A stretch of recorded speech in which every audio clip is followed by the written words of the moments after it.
Mesmer is not any typical trio album.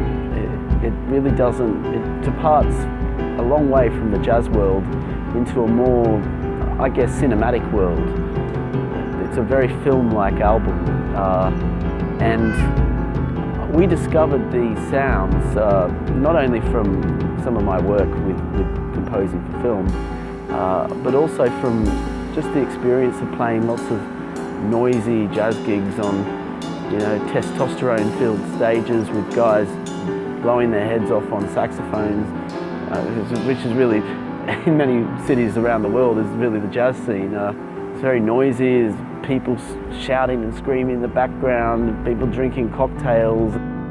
Getting into the studio and recording something that was much more, I guess, gentle, much more space, more nuance,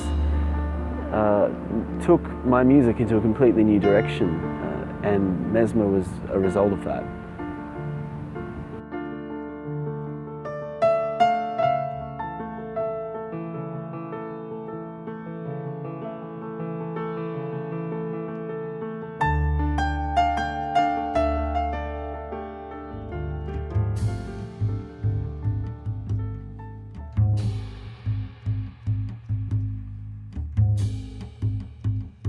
Hello, my name is Uira Nogueira. I'm from Brazil, and I'm teaching the University Federal of Bahia. And I come here today to talking about a great album, a great session I did in London 6 years ago with Tom Donald and Eric Clapton.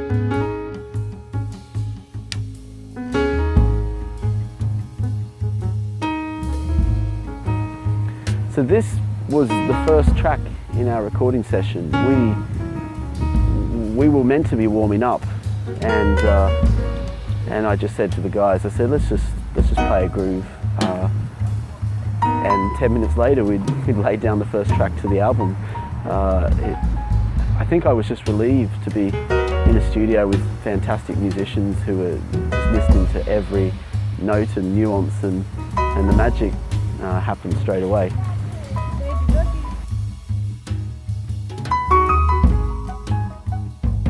Tom said, well, guys, just feeling the piano, just follow the piano and play. So it was amazing because in this kind of music, in this kind of recording, we have to play with your heart. You have to feeling and then go through, you know. So this session was amazing. The atmosphere was unbelievable. The vibe was great.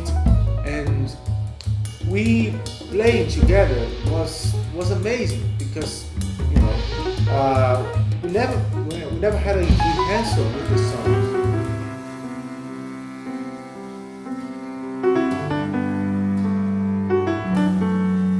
Rabbit Hole was, I have to say, was very much inspired by the Miles Davis, Bill Evans piece, Blue and Green, though it sounds nothing like it. But what I've always loved about that piece is how it just moves around in circles, and it doesn't really have a feeling that it begins and that it ends. It just is a rotating, circular piece of music.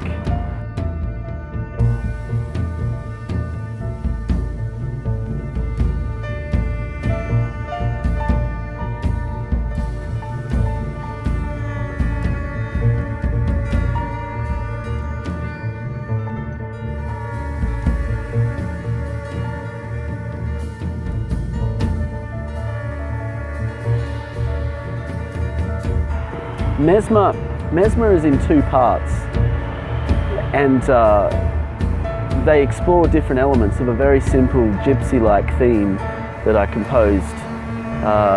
This theme somewhat has an Arabic influence to it, and I think the way we recorded it, it ended up sounding very cinematic.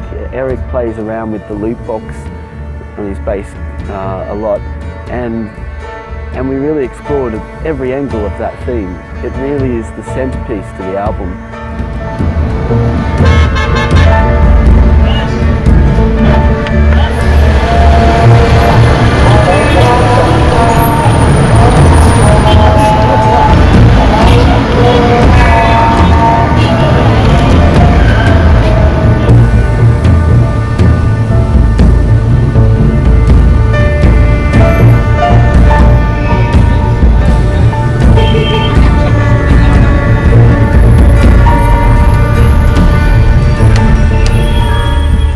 some of the Middle Eastern influence in the music found its way to the cinema and its cinematic quality, though the music for this album was never meant to be on any particular film.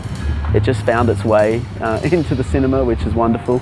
And I think it's because the music, there's something quite dramatic about some of the music on this record, and I think it lends itself to telling a story.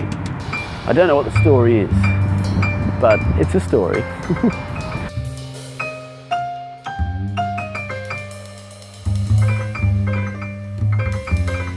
This track is actually really a poem. We were very lucky to have Serena Riley, who is a vocalist and lyricist I've worked with for many years, in the studio while we were recording this album.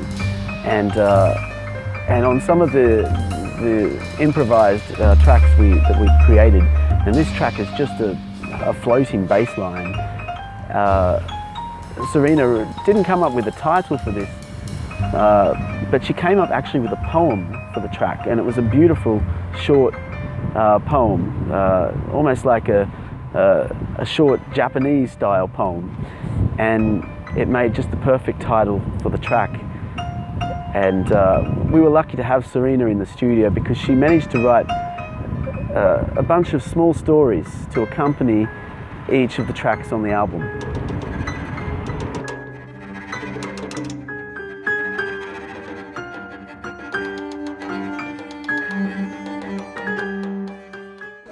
Well, the song I like more in the album, I think, is Mesmer II. The song is amazing. It's very excited, and then in the middle of the song, I just stop playing the drums, and then Tom comes with this beautiful melody. So it's that song here.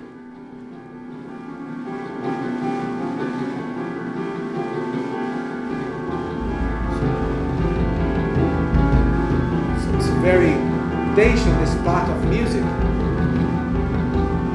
And then I just stopped, play some cymbals, and I stopped to play the drums.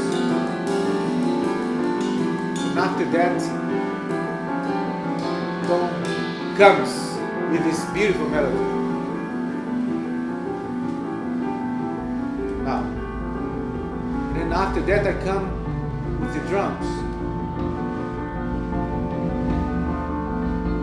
I just leave Tom play along.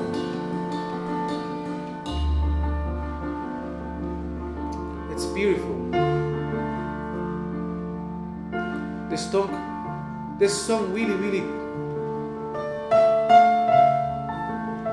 think in my heart the melody.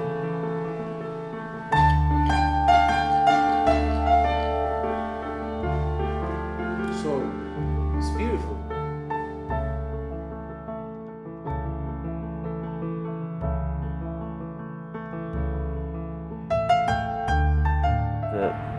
He's such a fantastic drummer to work with, and the nuances and the colours that he can get from a drum kit are just gorgeous. My approach with the drums, I recording the album with this drum kit here, the cymbals. And I don't know, in that time I was thinking about play the drum kit like a percussion kit. It's like I'm thinking about, well, I'm playing here with my drum kit, but I will thinking I have a percussion in my hand. So I explore lots of different sounds in the drum kit, I play the body of the drums, I play different part of the scheme. I play like the cymbals. I using different cymbals, and also I using different sticks. So this give me give to the album a particular drums, I think, because it's like it's not normal people playing the drums like this,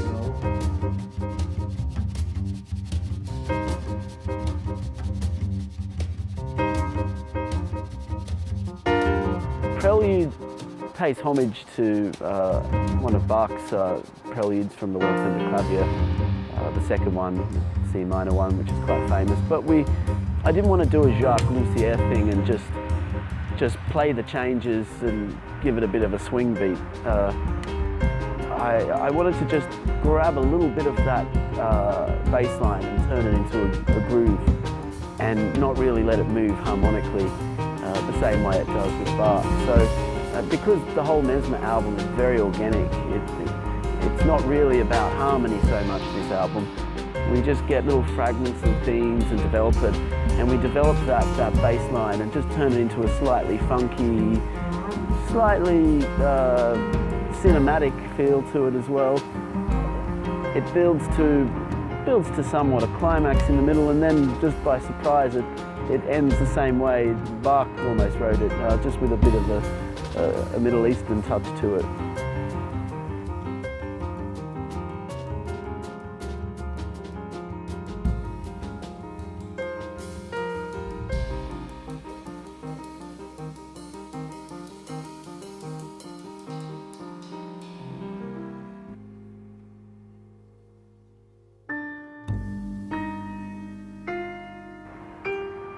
Threnody is the last track on the album, and it's composed by an Australian composer, Carl Vine. It's a beautiful piece of music, and I remember listening to it. It randomly, I had my iPod on shuffle a couple of days before the album was recorded, and this piece came up, and I thought, geez, that would be a beautiful piece to play. It has all of the qualities as what I'm looking for in this album. Lots of space, an element of mystery to it, and just a piece it would be beautiful to improvise on. Jazz musicians normally improvise on jazz standards, but to improvise on a contemporary classical piece that's really only well known in those circles is an unusual thing to do.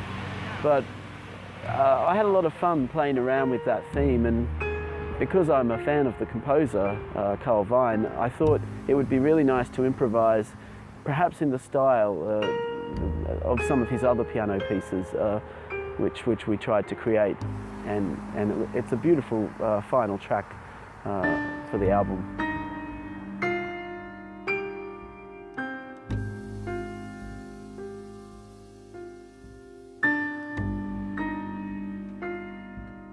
It was just wonderful to get into the studio and to really capture these nuances and get those soft sounds, but make those soft sounds sound big. And to me, that's what this record is about. And I'm very proud of this record. We recorded it 5 years ago. It was a long time ago now. And to me, this album was like therapy. It was just getting something out of my system. I didn't necessarily want to release it for any commercial purpose. I just wanted to make this music, and not only we made this music, it just came even easier than I thought it would. It was a magical recording session, a magical recording day at Derek Nash's studio in Kent. It was a very special album, and here we are 5-6 years later. We thought, yeah, let's release this one. It's great to get it out there. I hope you enjoy it.